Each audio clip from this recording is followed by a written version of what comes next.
Good morning students. आज मैं आपके सामने लेकर आया हूँ CC9 के यूनिट 5 से जुड़ा हुआ एक नया ऑडियो कंटेंट जिसका टाइटल है अल्टरनेटिव टू इम्प्रिजमेंट। और इसमें हम एक अल्टरनेटिव खास तौर पर प्रोबेशन की चर्चा हम लोग इस ऑडियो कंटेंट के अंतर्गत करेंगे। तो आइए अब हम इस ऑडियो कंटेंट को शुरू करते हैं। यूरोप में घटित पुनर्जागरण, बौद्धिक आंदोलन, फ्रांसीसी क्रांति तथा तीव्र औद्योगिकरण एवं नगरीकरण के फलस्वरूप 19वीं सदी के उत्तरार्ध में अपराध एवं दंड तथा न्याय के क्षेत्र में अनेकों बदलाव आए। यह विचार अब ज्यादा महत्ता पाने लगा कि किसी अपराध के लिए कर्ता स्वयं कम जिम्मेदार होता है तथा उसकी आनुवंशिक संरचना एवं समाज के परस्पर विरोधी प्रतिमान और मूल्य अधिक जिम्मेदार होते हैं। अब दंड के प्रतिशोधात्मक तथा भयोत्पादक वैचारिकी का स्थान सुधारात्मक चिंतन ने ले लिया। इसमें अपराधी को एक बीमार मानकर उसके सुधार और उपचार के लिए प्रयास किए जाने लगे। जेलों को एक यात्रा स्थल से एक सुधार स्थल के रूप में रूपांतरित करने हेतु अनेकों उपाय प्रारंभ हो गए। सुधार और उपचार की विभिन्न तकनीकों को जेल प्रशासन द्वारा अपने दैनिक गतिविधियों में शामिल किया गया। इसी काल में अर्थात 19वीं सदी के उत्तरार्ध में एक विचार चिंतकों, राजनीतिज्ञों और प्रशासकों के मध्य और भी नए रूप में उभरा कि क्या सुधार और उपचार ऊंची ऊंची दीवारों वाले जेलों में ही सिर्फ संभव है? दूसरे, क्या जेलों द्वारा अपनाई जाने वाली प्रक्रियाओं से बंदियों में वास्तविक सुधार हो पाता है? तीसरा, क्या समुदाय में रहकर एक सजा याफ्ता मुजरिम का उपचार संभव है? चौथा, क्या जेलों में बंद कैदियों की सजा का कुछ न कुछ हिस्सा उसके परिवार के निर्दोष असहाय सदस्यों द्वारा बाहर रहकर भी भोगा जाता है? ऐसे ही कई सवाल तत्कालीन जो विचारक और चिंतक थे उनके बीच ये फ्लोट करता रहा। और ये सवाल बहुत ही संवेदनशील सवाल थे जिसका सामान्यतः उत्तर आसान नहीं था। और ऐसे ही संवेदनशील और अनुत्तरित प्रश्नों के समाधान हेतु कुछ नवीन कारावास विकल्पों, जिसको अल्टरनेटिव टू इम्प्रिजमेंट कहेंगे, को सुधार और उपचार प्रक्रिया में शामिल किया गया।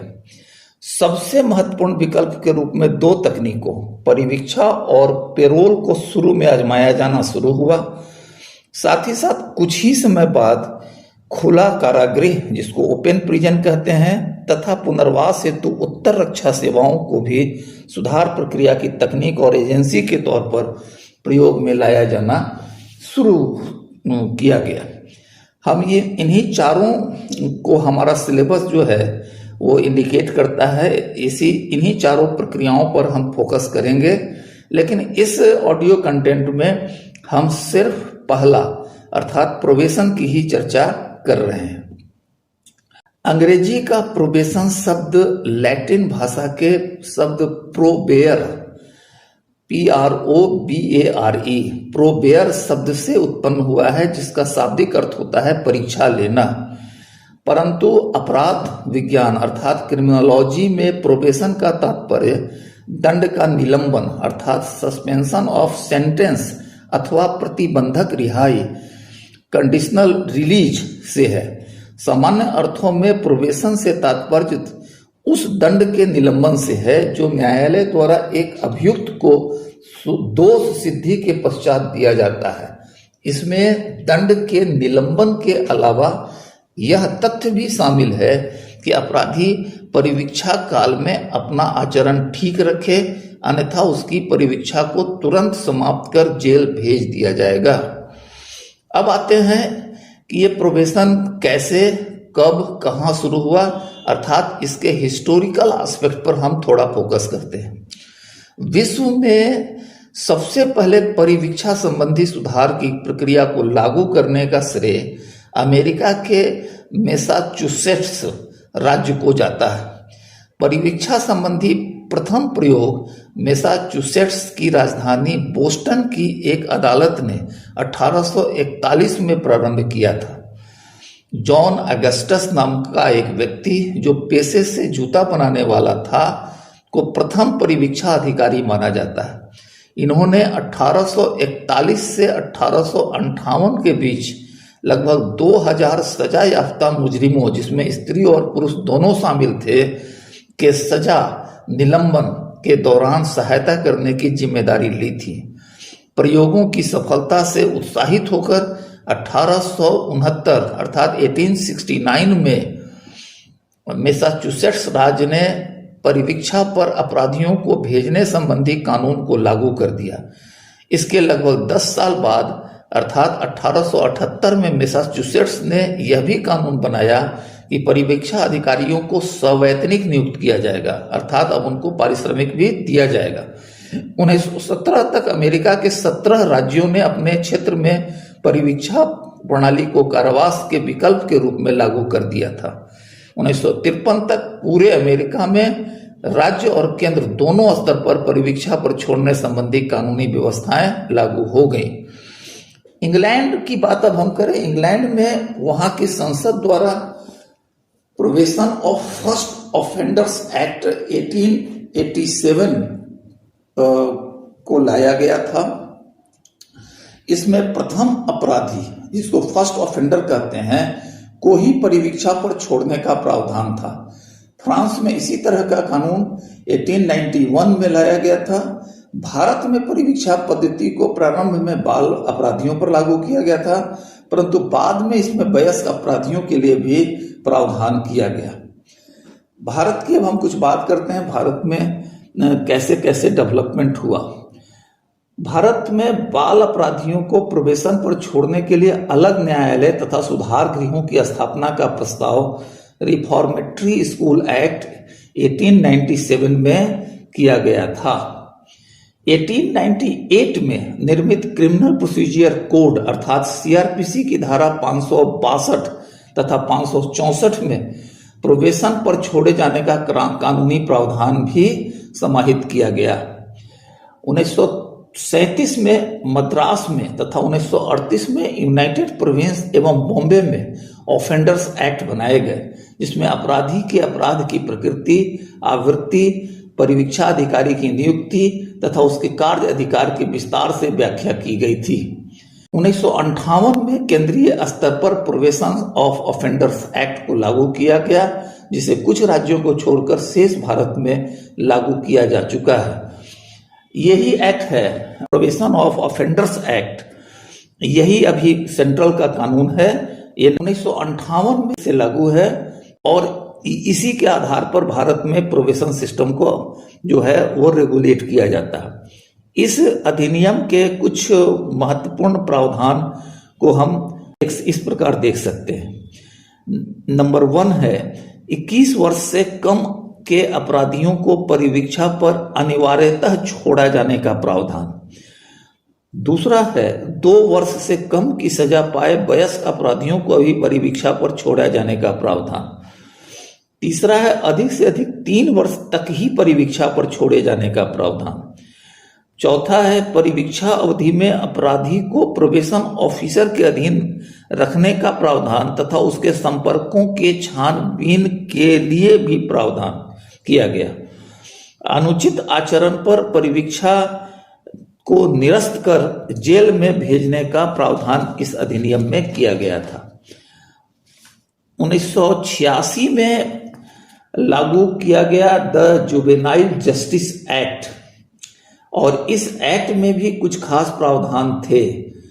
वो यह कि 16 वर्ष से कम आयु के लड़के और 18 वर्ष से कम आयु की लड़की को परिवीक्षा पर छोड़ा जाना अनिवार्य होगा, और अगर यह संभव नहीं है तो न्यायालय को इसके पीछे के विशेष कारण को अपने फैसले में स्पष्ट करना पड़ेगा।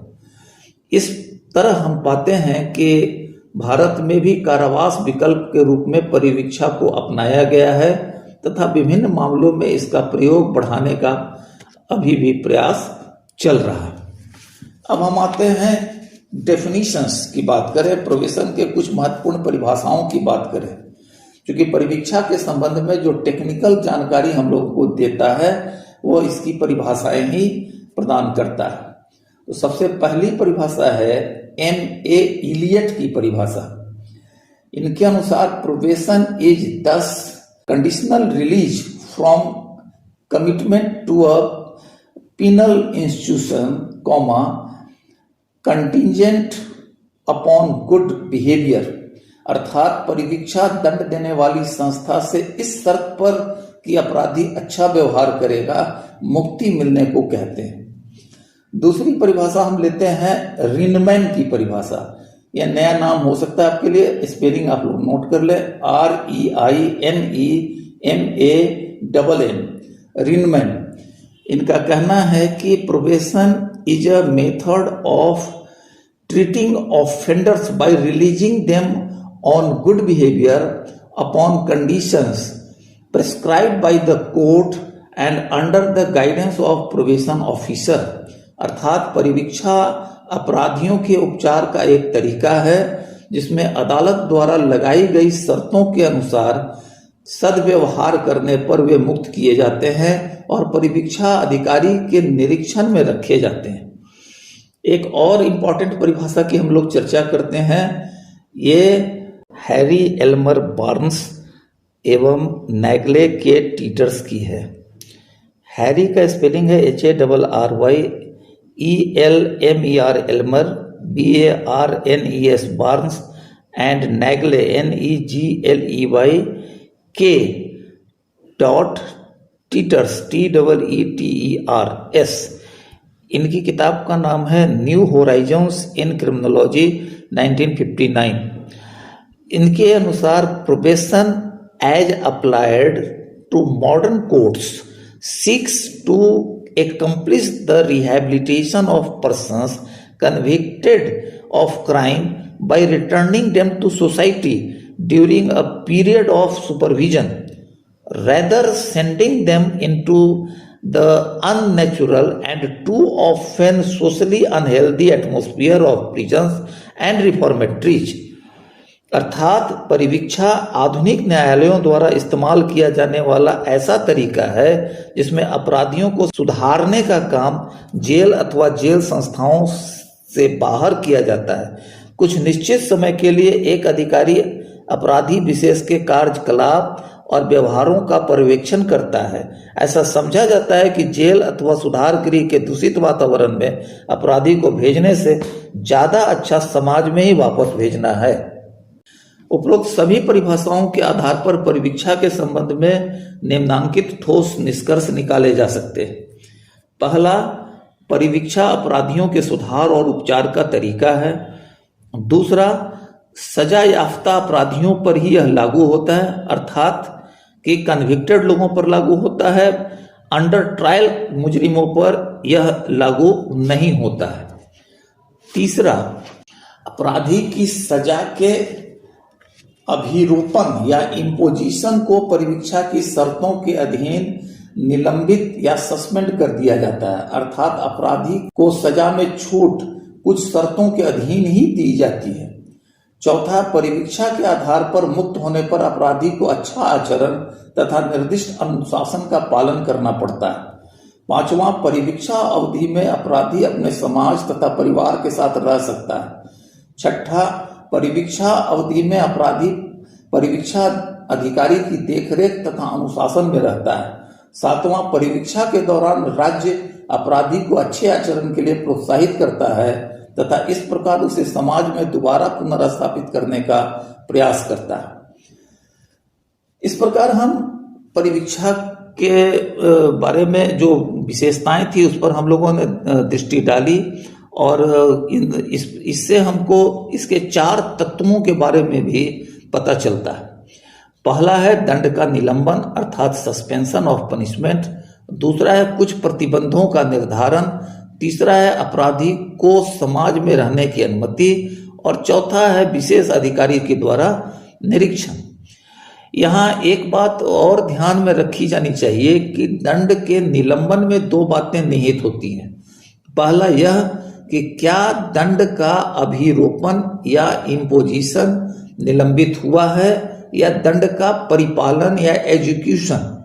भारत में दंड का अभिरोपण ही निलंबित माना जाता है, क्योंकि अगर अपराधी परिवीक्षा अवधि में शर्तों का उल्लंघन करता है तो उसकी परिवीक्षा रद्द हो जाती है तथा शेष सजा हेतु उसे जेल भेज दिया जाता है। इसके विपरीत जिन देशों में दंड का परिपालन या एग्जीक्यूशन निलंबित होता है, वहां परिवीक्षा के दौरान शर्तों के उल्लंघन की दशा में शर्तों के उल्लंघन के लिए सुनवाई कर सजा प्रदान की जाती है। ये एक टेक्निकल अंतर था। भारत में याद रखिएगा कि दंड का जो है वह इम्पोजिशन निलंबित किया जाता है। याद रखिएगा कि भारत में दंड का इम्पोजिशन निलंबित होता है, लेकिन कुछ और देश हैं जहां की दंड का एग्जीक्यूशन ही निलंबित कर दिया जाता है। तो हम लोग के यहाँ का ये सिस्टम है जिसमें हम लोग इम्पोज करने को अभी तत्काल निलंबित करते हैं, और अगर वो शर्त को जैसे ही तोड़ेगा वो हम वापस ले लेंगे और उनको वापस जेल भेज देंगे। वर्तमान में कुछ विचारक परिवीक्षा को 4 अलग अलग दृष्टियों से देखते हैं। इसमें पहली दृष्टि है कि वैधानिक निर्णय या लीगल डिपोजिशन की दृष्टि से। इस दृष्टिकोण के तहत यह माना जाता है कि सजा याफ्ता मुजरिम के दंड को कुछ शर्तों के अधीन सिर्फ निलंबित किया गया है, जिसे शर्तों के उल्लंघन की दशा में कभी भी वापस लेकर जेल भेजा जा सकता है। इस दृष्टि की आलोचना इस आधार पर की जाती है कि इसमें अपराधी के सुधार हेतु बनाए गए समस्त यांत्रिकताओं और परिनियमों की उपेक्षा की जाती है। इस दृष्टिकोण के पैरवीकार ज्यादातर न्यायिक अधिकारी होते हैं।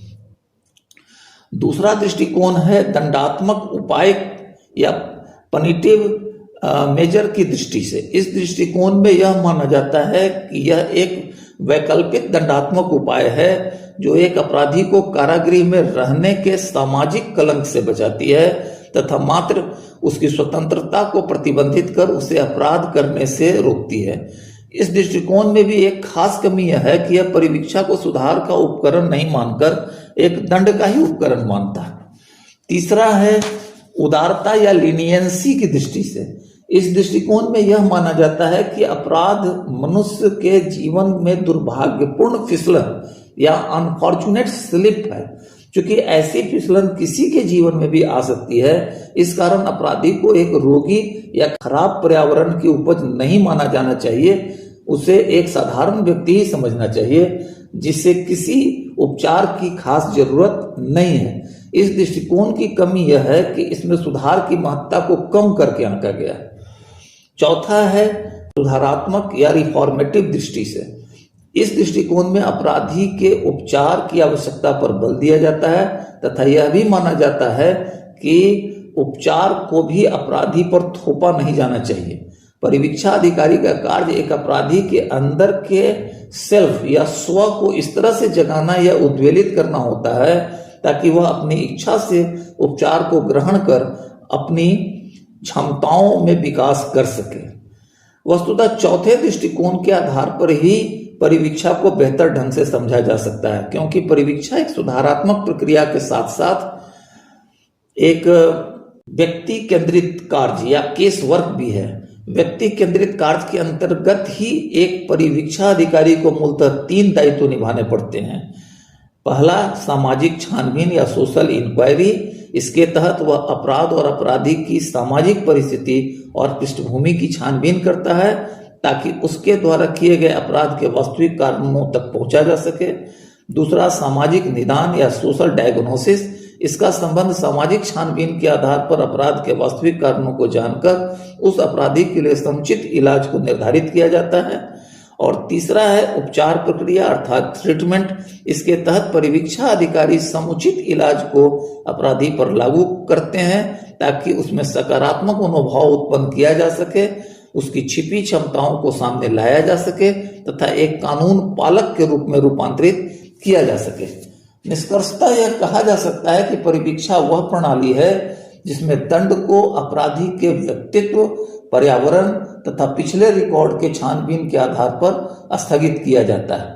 इसमें न्यायालय अपराधी को कुछ निर्धारित शर्तों को लागू करते हुए एक विशेष अधिकारी के अधीन सक्रिय निरीक्षण में समुदाय में रहने की अनुमति दी जाती है ताकि उसके व्यवहार और भूमिकाओं को नियंत्रित किया जा सके। स्टूडेंट्स, अब तक हमने ये जाना कि परिवीक्षा क्या है और उसके इतिहास से भी परिचित हुए, और फिर हमने उसकी परिभाषाओं और उससे संबंधित जो विभिन्न प्रकार के दृष्टिकोण हैं उससे परिचित हुए। अब हम बात करेंगे administrative organisation of probation system in India पर, कि भारत में प्रोबेशन सिस्टम को लागू करने वाली जो एजेंसी है उसका जो एडमिनिस्ट्रेटिव सेटअप है वो किस तरह का है और वो कैसे काम करता है।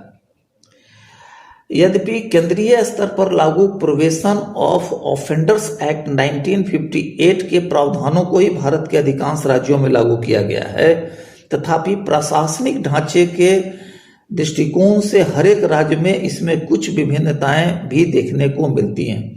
केंद्रीय प्रावधानों के अनुसार परिवीक्षा प्रणाली का राज्य स्तरीय सर्वोच्च पदाधिकारी निदेशक होता है, जो समाज कल्याण विभाग या विधि विभाग या जेल विभाग का महानिरीक्षक में से कोई एक हो सकता है। राज्य स्तरीय मुख्य परिवीक्षा अधिकारी को इसी के अधीन कार्य करना पड़ता है, जो वस्तुतः मुख्य कार्यकारी पदाधिकारी होता है। इसके अधीन डिवीजन स्तर पर रीजनल परिवीक्षा पदाधिकारी, जिला स्तर पर जिला परिवीक्षा पदाधिकारी तथा स्थानीय स्तर पर सहायक परिवीक्षा पदाधिकारी कार्यरत होते हैं।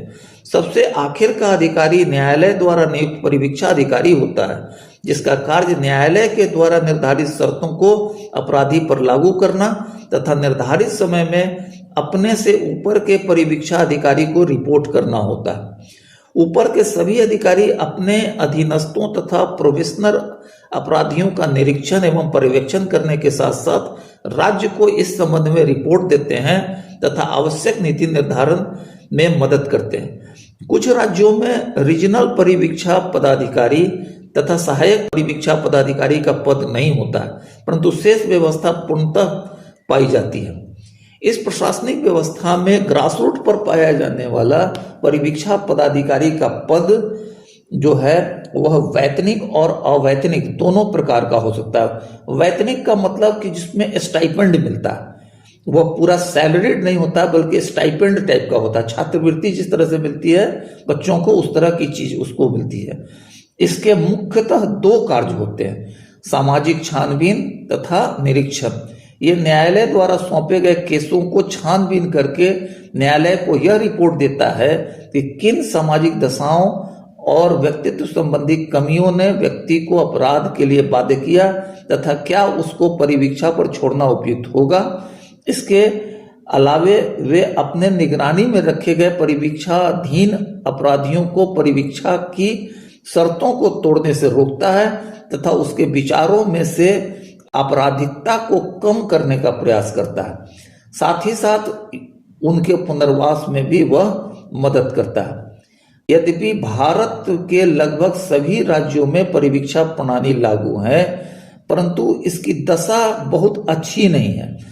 टोटल एलिजिबल कैदियों में से सिर्फ औसतन 8% को ही इसका लाभ मिल पा रहा है। अतः कहा जा सकता है कि अन्य विकसित देशों के मुकाबले भारत में परिवीक्षा सेवाएं सीमित रूप में ही उपयोग में लाई जा रही हैं। अब हम बात करते हैं कि परिवीक्षा के कौन कौन से लाभ हैं, अर्थात बेनिफिट्स ऑफ प्रोबेशन। इसमें पहला है कि जेल के वातावरण में न रहकर समुदाय में रहने से अपराधी को सामान्य जीवन बिताने का अच्छा अवसर प्राप्त होता है, फलतः वह मानसिक तौर पर स्वस्थ रहता है। दूसरा, प्रोबेशन प्रणाली में एक अपराधी की व्यक्तिगत स्तर पर देखभाल और निगरानी संभव है, जो जेल प्रणाली में संभवतः पूरी नहीं होती है। तीसरा, इस प्रणाली के अंतर्गत अपराधी का सामाजिक आर्थिक जीवन पहले की तरह ही बना रहता है। यदि वह छात्र है तो उसकी पढ़ाई लिखाई चलती रहती है। यदि वह नौकरी और व्यवसाय, खेती या अन्य आर्थिक कार्य में था तो वह भी पूर्व की भांति चलती रहती है। इस तरह वह पूरे परिवार और अपने आश्रितों की देखभाल और पालन पोषण कर पाता है। नंबर 4 है, अपराधी को अपनी आदतें बदलने की आवश्यकता भी नहीं होती, फलतः वह किसी तरह की कुंठा का शिकार नहीं होता। जेलों में एक कैदी को खाने, सोने, कार्य करने, दूसरे के साथ बातचीत करने इत्यादि के संबंध में नई नई आदतें सीखनी पड़ती हैं, जिसमें समायोजन संबंधी बाधा आती रहती है।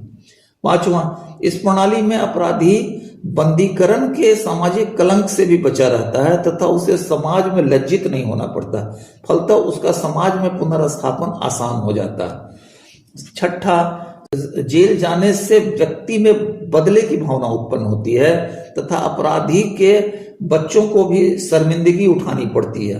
परिवीक्षा एक अपराधी तथा उसके परिवार के सदस्यों को शर्मिंदगी से बचाती है, फलतः बदले की भावना का दमन हो जाता है।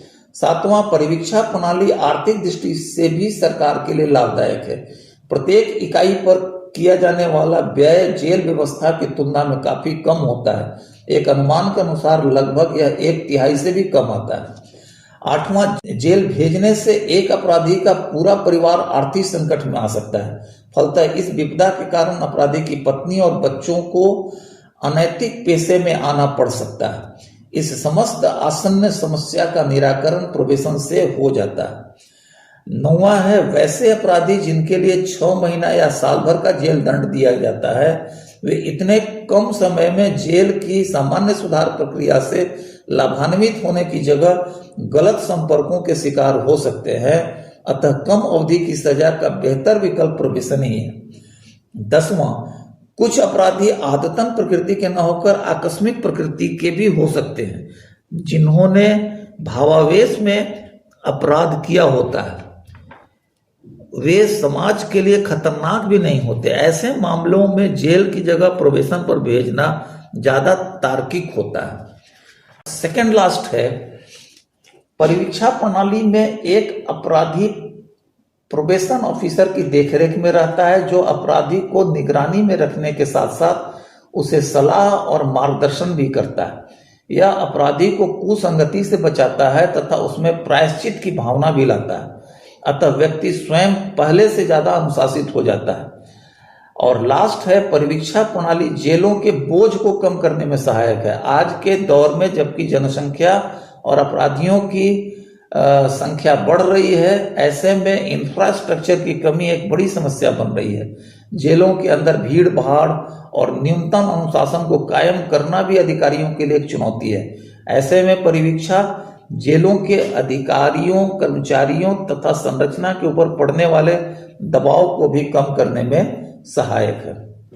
अब हम आते हैं इसके लास्ट सेक्शन में। इसमें हम बात करेंगे कि परिवीक्षा प्रणाली के खिलाफ कौन कौन सी आपत्तियां दर्ज की जाती है, ऑब्जेक्शंस। कि परिवीक्षा प्रणाली का इसको लिमिटेशन भी हम कह सकते हैं, लेकिन हम साथ ही साथ उन लिमिटेशंस के लिए जो आर्गुमेंट दिया गया है, हम उसका काउंटर आर्गुमेंट भी हम इसमें रखेंगे, क्योंकि हर आर्गुमेंट जो है, जो कि प्रोबेशन के अगेंस्ट दिया जाता है, वह कंप्लीटली सही नहीं पाया गया है। उस आर्गुमेंट में भी कुछ ना कुछ कमी है, मतलब आलोचना की आलोचना भी हम इसमें करेंगे और स्पष्टीकरण भी देंगे। परिवीक्षा प्रणाली के विरुद्ध आलोचकों ने कई आपत्तियां दर्ज कराई हैं, परंतु उनका अगर सूक्ष्म विश्लेषण किया जाता है तो स्पष्ट होता है कि अधिकांश आपत्तियां परिवीक्षा प्रणाली के सैद्धांतिक पक्षों पर न होकर उसके समुचित क्रियान्वयन से संबंधित हैं। कुछ महत्वपूर्ण आपत्तियां और उसके संबंध में स्पष्टीकरण को हम निम्न बिंदुओं में रख सकते हैं। पहला, परिवीक्षा सुधार का तरीका नहीं। ये पहली आलोचना है, परिवीक्षा सुधार का तरीका नहीं है, बल्कि यह नरमी का तरीका है, जो सिर्फ अपराधी को तुष्टीकृत करता है। तुष्टीकृत का मतलब होता है कि अपीजमेंट। अब इसका हम लोग एक काउंटर जो है स्पष्टीकरण देंगे, कि स्पष्टीकरण यह देंगे कि यह आरोप उचित नहीं है। किसी अपराधी को परिवीक्षा हेतु तभी चुना जाता है जब न्यायालय इससे संतुष्ट होता है कि वह समाज में खुद को समायोजित कर लेगा तथा समाज को उससे कोई खतरा नहीं रहेगा। दूसरा, अब हम आलोचना पर आते हैं। दूसरी आलोचना पर हम फोकस करते हैं। परिवीक्षा अपराधी को उस दंड से बचाता है जिसका प्रभाव भयोत्पादक होने के साथ साथ विधि व्यवस्था के दृष्टिकोण से भी जरूरी होता है। इसका स्पष्टीकरण यह है कि वस्तुतः व्यक्ति की स्वतंत्रता पर रोक लगाना तथा उस पर कड़ी शर्तें लादना एक प्रकार का दंड है। शर्तों के उल्लंघन की दशा में चूंकि जेल जाना पड़ सकता है, इस कारण अपराधी फूंक फूंक पर कदम उठाने को बाध्य होता है। मतलब यह हुआ कि यह जेल का अल्टरनेटिव है, वह पूरी तरह से आज़ादी इसमें नहीं मिलती है और इस कारण से छूटने के बाद भी अपराधी को बाहर बहुत ही डिसिप्लिन में और बहुत ही नियम के साथ रहना पड़ता है। तीसरा जो आलोचना है वह है परिवीक्षा समाप्त होने पर अपराधी पुनः अपने पुराने माहौल में आ जाता है, जिससे उसके अपराध करने की संभावना पुनः बढ़ जाती है। इसका स्पष्टीकरण यह है कि यह जो आशंका व्यक्त की गई है वह बिल्कुल सही नहीं है, क्योंकि परिवीक्षा में अपराधी व्यक्तिगत निगरानी में रहता है, जहां उसके उपचार का भरपूर प्रयास किया जाता है। जेलों की भी सजा काटकर अपराधी अपने पुराने माहौल में ही लौटता है, तब उसके पास तो कोई मार्गदर्शक भी नहीं होता। अतः परिवीक्षा पद्धति को ही बेहतर माना जाना चाहिए। चौथी आलोचना है कि परिवीक्षा समुदाय की रक्षा नहीं करता, बल्कि उल्टे अपराधी को समुदाय में रखकर बाकियों के लिए भय और चिंता को बढ़ाता है। इसका स्पष्टीकरण यह है कि वस्तुतः परिवीक्षा के अंतर्गत ऐसे अपराधियों को नहीं छोड़ा जाता जिससे समुदाय में असुरक्षा की भावना बढ़ती है। अच्छे फीडबैक के आधार पर ही अपराधी को परिवीक्षा पर छोड़ा जाता है तथा उस पर कड़ी निगरानी रखी जाती है। पांचवी आलोचना है कि अपराधी की सामाजिक छानबीन चूंकि व्यवस्थित ढंग से नहीं की जाती, इस कारण न्यायाधीशों को परिवीक्षा के निर्णय तक पहुंचने में कठिनाई होती है। इसका स्पष्टीकरण यह है कि यह आपत्ति आंशिक तौर पर तो सही है, लेकिन जिस केस में न्यायाधीश को जरूरी लगता है कि इसकी विस्तृत सामाजिक छानबीन जरूरी है, तो वह उसका अलग से आदेश देते हैं और ऐसे केसों को स्पेशल केस ट्रीट करते हुए इसकी सूक्ष्म छानबीन कराया जाता है और तभी उसको रिलीज किया जाता है। एक बात यह भी है कि भारत में चूंकि केसेज की संख्या बहुत रहती है, इसलिए हर केस की सूक्ष्म जांच भी करना संभव भी नहीं। छठी आलोचना यह है कि परिवीक्षा पद्धति में हर अपराधी का आवश्यक निरीक्षण परिवीक्षा अवधि में करने का सख्त प्रावधान नहीं है, फलतः कुछ गलत होने की संभावना बनी रहती है। स्पष्टीकरण यह है कि हर अपराधी को समान पर्यवेक्षण में नहीं रखा जाता, परंतु न्यायालय को जिस केस में कुछ भी शंका होती है वह अलग से सख्त निगरानी का आदेश देता है। एक परिवीक्षा अधिकारी के लिए अपने अधीन के सभी प्रोबेशनर्स की सूक्ष्म निगरानी रखना संभव नहीं है। जेलों में भी यह व्यवस्था नहीं हो सकती कि सभी कैदियों की व्यक्तिगत निरीक्षण में रखा जाए और उसकी रिहाई के समय यह सुनिश्चित किया जाए कि उसका उपचार पूरा हो चुका है। तो इसलिए इस पर यह आरोप लगाना सही नहीं है।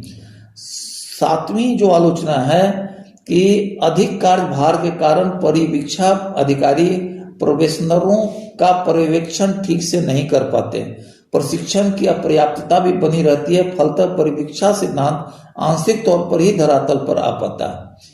इसका स्पष्टीकरण यह है कि यह आपत्ति बिल्कुल सही है, परंतु इससे परिवीक्षा सिद्धांत गलत नहीं हो सकता। विकसित देशों में 50-60% मामलों में यह उपयोगी पाया गया, अतः सुधार लाने की आवश्यकता है। हम लोगों को अपने यहाँ के एडमिनिस्ट्रेटिव सुधार की व्यवस्था है, न कि परीक्षा की नीति को त्याग देना ही जो है इसका सॉल्यूशन है। कुल मिलाकर निष्कर्ष रूप में कहा जा सकता है कि परिवीक्षा पद्धति सैद्धांतिक रूप से गलत नहीं है, बल्कि प्रशासन द्वारा आधे अधूरे इच्छा शक्ति के साथ लागू करना ही वह कमी है जो इसकी सफलता में बाधक है। ग्रासरूट पर कार्यरत परिवीक्षा अधिकारी को बाहर का आदमी मानकर या आउटसोर्स मानकर प्रशासनिक तंत्र को खड़ा किया जाना ही दोषपूर्ण है। बाहर का आदमी को लेकर के एक पूरा का पूरा जो है आप इंफ्रास्ट्रक्चर, प्रशासनिक इंफ्रास्ट्रक्चर खड़ा कर रहे हैं, ये अपने आप में एक दोषपूर्ण जो है पद्धति है। आधा अधूरा और अनियमित मानदेय का भुगतान करने से उनको उनके कार्य से प्रोत्साहन न मिल करके वे हतोत्साहित होते हैं। जिम्मेदारी का भी वो उनमें न्यूनतम ही एहसास पाया जाता है। तो हम पाते हैं कि जो भी कमियां हैं वह एडमिनिस्ट्रेटिव कमियां हैं, वो उसकी नीति में कोई कमी नहीं है, सिद्धांत में कोई कमी नहीं है, और परिवीक्षा प्रणाली बहुत ही अच्छी प्रणाली है। चूंकि अपने यहाँ जेलों में इतने कैदी बंद हैं, सबको हम जेलों में ठीक से रख भी नहीं पाते हैं। अभी अभी सुप्रीम कोर्ट का भी जो है एक एडवाइजरी आया है 23 मार्च को, जब कोरोना की बंदी शुरू हुई थी, तो उस समय भी सुप्रीम कोर्ट ने कहा था कि जो ऐसे कैदी जो उनकी सजा जो है 7 साल से कम की है, उन लोगों को जो है प्रोबेशन पर तो नहीं लेकिन पैरोल पर छोड़ने की उनको एडवाइजरी जारी की गई थी। तो आपको, ताकि जेलों के अंदर इतनी भीड़ कम हो सके कि कोरोना का जो है वह फैलाव न्यूनतम हो सके। तो हम लोगों के यहाँ के जेलों की समस्या है कि हम लोग बहुत ज़्यादा मुजरिम हैं, बहुत ज़्यादा केसेज है, जेलों की संख्या काफ़ी कम है।